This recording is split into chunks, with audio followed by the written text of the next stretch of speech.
Salut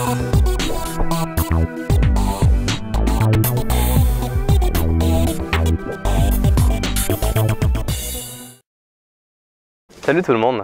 Aujourd'hui, on va vous présenter notre éolienne fabriquée à partir de matériaux de récupération.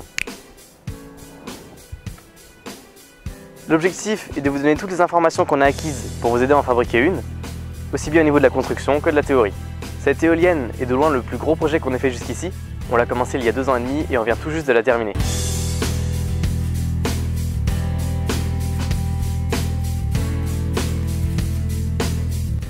Dans cette vidéo, on va essayer de résumer les grandes étapes de la construction tout en passant régulièrement par des points science. On a toujours voulu fabriquer une petite éolienne, mais nos premiers essais, il y a 5 ans, ne permettaient que d'allumer une LED. C'est au début de l'année 2012 qu'on a décidé de se lancer dans un projet plus performant. On a rapidement opté pour une éolienne à axe horizontal et non vertical, car à puissance égale, elles sont plus légères. Constatant que chez nous le vent a presque toujours la même direction, on a jugé inutile de faire en sorte que l'éolienne puisse pivoter. On a commencé la construction par l'hélice. La première version de l'hélice s'est tellement usée en l'espace d'une année qu'on a décidé de la refaire entièrement en corrigeant les différents problèmes. Toutes les illustrations qui suivent proviennent de la fabrication de la seconde version. On découpe d'abord les pales dans une plaque de polystyrène, et pour les rigidifier, on utilise des tiges de bois, en l'occurrence des lattes de sommier. On les recouvre ensuite entièrement de gros scotch. Pour accrocher solidement les plaques de polystyrène aux lattes, on ajoute des vis par-dessus, et on intercale des morceaux de pochette plastique pour ne pas qu'un coup de vent puisse tout arracher. Il ne reste plus qu'à relier les pales entre elles pour en faire une hélice, et là c'est plus complexe. On a utilisé une roue de vélo avec une cassette de pignon. À l'intérieur de la roue, on place des pièces de bois qui sont bloquées par les pignons d'un côté et par le bord de la roue de l'autre. Pour ne pas qu'elles s'en aillent par devant, on a découpé d'autres plaques qui sont vissées de l'autre côté. On obtient donc une base très solide qui va pouvoir soutenir les pales. Il faut maintenant faire en sorte que les pales aient un angle précis. On a choisi 20 degrés au niveau de l'axe. Pour leur donner cet angle, on ajoute des cales en bois et on visse les pales par-dessus en mesurant l'angle à chaque fois. Mais au fait, pourquoi donner un angle aux pales? Lorsque le vent souffle sur une pale inclinée, il ralentit au-dessous, donc la pression augmente. Au contraire, au-dessus de la pale, l'air accélère, ce qui diminue légèrement la pression. Cette différence de pression crée une force qui pousse la pale, elle se met donc à tourner. Nos pales n'ont d'ailleurs pas la meilleure forme qui soit. Idéalement, elles devraient avoir une forme d'aile d'avion, plus aérodynamique, qui accentuerait les différences de pression, mais vous vous doutez bien que cette forme est beaucoup plus difficile à fabriquer. L'étape suivante, lorsque l'on a fabriqué la première version de l'hélice, a été de la relier à un mât. On a utilisé pour ça une tige en métal provenant d'une imprimante et des roulements à billes de trottinette. Un qui se trouve près du mât et 2 autres qui sont directement sur une petite roue. À ce stade de la fabrication, on a pu réaliser les premiers tests sans générateur. On s'est alors aperçu que le vent pouvait facilement pousser les pales en arrière, à tel point qu'elles pouvaient toucher le mât. Pour retenir les pales, on a ajouté un système de ficelles tendu par une casserole d'hélice. On a aussi profité de l'occasion pour accrocher les ficelles à un endroit bien précis afin d'utiliser la tension pour vriller les pales. Mais à quoi ça sert de vriller les pales? Pour faire simple, à une vitesse de vent donnée, plus l'angle d'une pale est faible, plus elle tend à aller vite. Au contraire, plus l'angle est élevé, plus le couple est important, c'est-à-dire la force qui tend à la faire tourner. Vous vous doutez bien que plus un point se trouve loin de l'axe, plus il se déplace vite. Si on veut que chaque zone des pales tende à faire tourner l'hélice à la même vitesse et donc optimiser le rendement, il faut que l'angle diminue au fur et à mesure que l'on s'écarte de l'axe. Dans notre éolienne, l'angle vaut 20 degrés près de l'axe et environ 7 degrés au plus loin. Il ne manque plus qu'à mettre un générateur pour produire du courant. Cette étape peut paraître simple, mais en réalité, ça a été une partie difficile. On a d'abord pensé à utiliser une bande de roulement sur laquelle allaient rouler 2 moteurs électriques à la manière d'une dynamo de vélo. Cette méthode s'est avérée complètement inefficace car les moteurs frottaient beaucoup trop. Mais pourquoi ne pas mettre un générateur directement sur l'axe? La principale raison, c'est que l'on n'habite tout simplement pas dans une zone à vent. Les jours de grand vent sont rares, et si on avait construit une éolienne aussi petite que les éoliennes domestiques commerciales, elle ne tournerait presque jamais. Notre éolienne doit donc capter le plus de vent possible, c'est pour cette raison qu'elle comporte 9 pales alors qu'on aurait pu en mettre seulement 3, et qu'elle a un diamètre de 2 mètres. Elle est donc extrêmement sensible au vent et commence à tourner avec un vent imperceptible de 3 km/h. En contrepartie, sa vitesse de rotation est souvent faible, et il aurait fallu un énorme générateur pour produire un fort courant avec une vitesse si faible.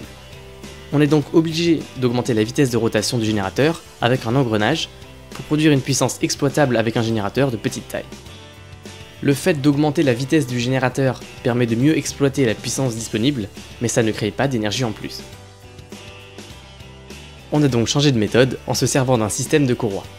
Dans un premier temps, une ficelle de cuisine sous pression reliait deux petits moteurs, mais en quelques minutes, elle se détruisait. On a décidé de changer de générateur, de n'en utiliser qu'un seul dont les propriétés sont adaptées à l'éolienne. On a essayé différents moteurs avec différents bobinages, que l'on a fait à la main, et on a fini par choisir un moteur à courant continu 30 volts. Est-ce que n'importe quel moteur à courant continu peut être utilisé en tant que générateur? En théorie oui, pour tous les moteurs à aimant permanent, mais le problème c'est la tension qu'ils produisent. Ces moteurs ont très souvent la même apparence extérieure, mais la densité des bobines est très différente d'un moteur à l'autre. Plus le bobinage est dense, plus le moteur est fait pour fonctionner avec un faible courant et une tension élevée. C'est ce type de moteur dont on a besoin. Utilisés en générateur, ils peuvent facilement récupérer un fort couple de rotation. On a donc utilisé un moteur d'imprimante 30 volts et 50 watts, capable de produire plus de 12 volts à la moindre brise, et on a fabriqué un pignon ainsi qu'un boîtier adapté au moteur.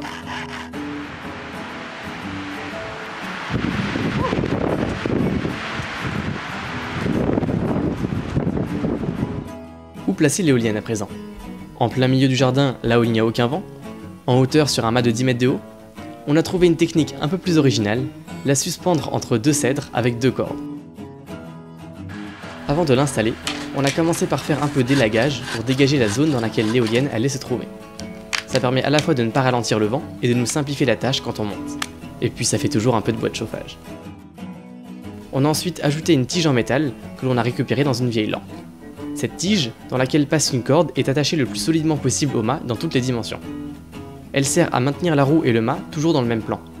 Sans la barre, la probabilité qu'une pale se coince dans la corde est énorme, et vu leur vitesse, elle se casserait immédiatement. C'est arrivé 2 fois. L'éolienne est suspendue avec 2 cordes, une qui passe dans la tige, l'autre qui est accrochée tout en bas, décalée de 30 cm. Pourquoi est-ce que la corde du bas est décalée? Quitte à utiliser 2 cordes, on serait tenté de répartir le poids sur les deux, mais ça ne fonctionnerait pas bien. Pendue entre les 2 cordes, l'éolienne pourrait basculer d'avant en arrière. Il faut donc au contraire la coincer dans un plan en exerçant une pression à la fois vers le haut et vers le bas. En clair, la corde du haut qui est très épaisse supporte à la fois le poids de l'éolienne, mais aussi la tension de la corde du bas. De plus, le centre de gravité de l'éolienne ne se trouve pas au niveau du mât, mais presque au centre de l'hélice. Notre éolienne a donc toujours tendance à pencher vers l'avant. Pour compenser ce phénomène sans décaler la corde du bas, il faudrait une tension théoriquement infinie. On a donc ajouté une barre pour tenir la corde à 30 cm du mât, afin de compenser le décalage du centre de gravité.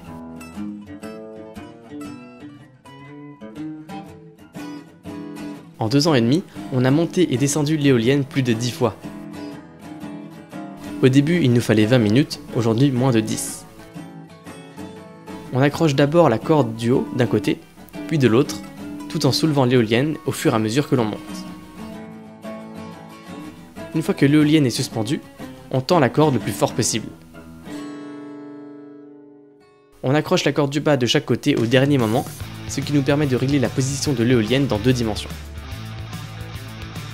On n'y aurait pas cru, mais la partie la plus difficile dans la construction de cette éolienne a été de trouver un moyen de transmettre l'énergie de la roue au générateur. Les ficelles de cuisine ne duraient que quelques jours, alors on a décidé d'utiliser du câble à linge beaucoup plus résistant. En se servant seulement de la fibre intérieure pour faire un nœud peu volumineux qui ne coince pas à chaque tour, on a obtenu des versions très stables, mais le problème était toujours le même. En un mois, tout finissait par se déchiqueter. Même avec de la colle cyanoacrylate ou du sparadrap pour protéger le nœud. Le générateur aussi a eu des problèmes. Il s'est encrassé notamment à cause d'une araignée qui a pu entrer dedans. Comme l'éolienne pouvait produire facilement plus de 20 watts, on a décidé d'acheter un moteur à courant continu 24 volts 135 watts d'occasion pour 15 €. On l'a encastré dans un bloc générateur pour le tenir en place et le protéger le plus possible du mauvais temps. On a ensuite déterminé avec précision un emplacement où le mettre. Il se situe au sommet de l'éolienne pour que la tension de la courroie aide à soutenir l'hélice et non l'inverse.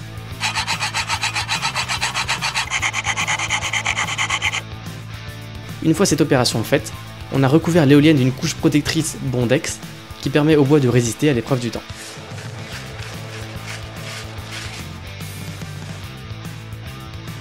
On a aussi mis de l'huile de lin sur les pales. La dernière modification que l'on a apportée à l'éolienne se trouve au niveau de la transmission. Après avoir essayé en vain avec un galet de dérailleur, on a accroché un plateau de vélo au générateur, une bande rugueuse le long de la roue, et c'est une chaîne de vélo qui assure la transmission. On a d'ailleurs relié 2 chaînes de vélo entre elles pour obtenir une longueur suffisante. Fini la courroie qui glisse quand le couple est trop fort et qui se casse au bout d'un mois, cette dernière version de l'éolienne est vraiment stable. Parlons maintenant de la production électrique, c'est quand même le but de l'éolienne. Le générateur pourrait produire 135 watts voire plus, mais la vitesse et l'instabilité du vent ne le permettent jamais. On a déjà produit plus de 40 watts et on compte bien battre ce record avec la version à chaîne. L'éolienne est cependant très sensible au vent et on produit quasiment en permanence quelques watts. En utilisant un convertisseur à courant continu, on peut stocker l'énergie dans une batterie 12 volts ou encore dans cette batterie 3 volts 7 4,2 Ah que l'on a assemblée spécialement pour l'éolienne. On avait aussi fabriqué un convertisseur USB lors de la première version de l'éolienne. Ça ne va pas vous surprendre, mais pour tourner, une éolienne a vraiment besoin de vent. Pourquoi on vous dit ça? Parce que la puissance du vent n'est pas proportionnelle à sa vitesse. Lorsqu'un objet est en mouvement, il possède de l'énergie cinétique. Cette énergie double quand la masse double et se multiplie par 4 quand la vitesse double. C'est aussi valable pour le vent, sauf que quand sa vitesse double, la masse qui circule double aussi. On peut donc démontrer qu'avec 2 fois plus de vent, on produit 8 fois plus d'énergie. La puissance augmente avec le cube de la vitesse. Un exemple avec notre éolienne, si le vent est homogène à 10 km/h, la puissance qu'il atteint est de 40 watts. Si le vent va à 20 km/h, cette puissance vaut 320 watts. La différence est incroyable. Imaginez alors avec une rafale de vent à 100 km/h, la puissance qui atteindrait l'éolienne vaudrait 40 kW.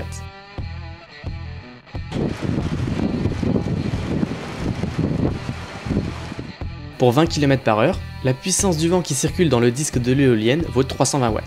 Mais est-ce que l'on peut vraiment produire 320 watts d'électricité? Eh non, ce serait trop beau. Une éolienne ralentit le vent pour tourner, plus elle le ralentit, plus elle récupère d'énergie. Cependant, plus on ralentit le vent, plus le débit de l'air est faible. Il y a donc un compromis que l'on appelle la limite de Betz. Une éolienne parfaite doit ralentir le vent au tiers de sa vitesse et le rendement idéal est de 59%. En pratique, il est encore beaucoup plus faible à cause des frottements et de l'angle des pales qui n'est pas toujours adapté à la vitesse du vent. En 2 ans, notre éolienne a été confrontée à toutes les météos possibles. Un grand soleil, 40 cm de neige, quelques tempêtes et des jours de grand vent où les bambous ont été déracinés, mais heureusement, l'éolienne s'en est toujours sortie indemne.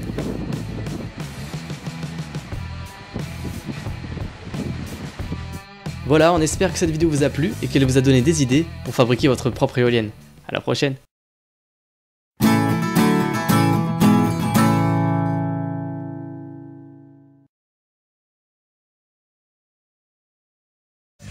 L'éolienne domestique peut être économique si on la construit soi-même.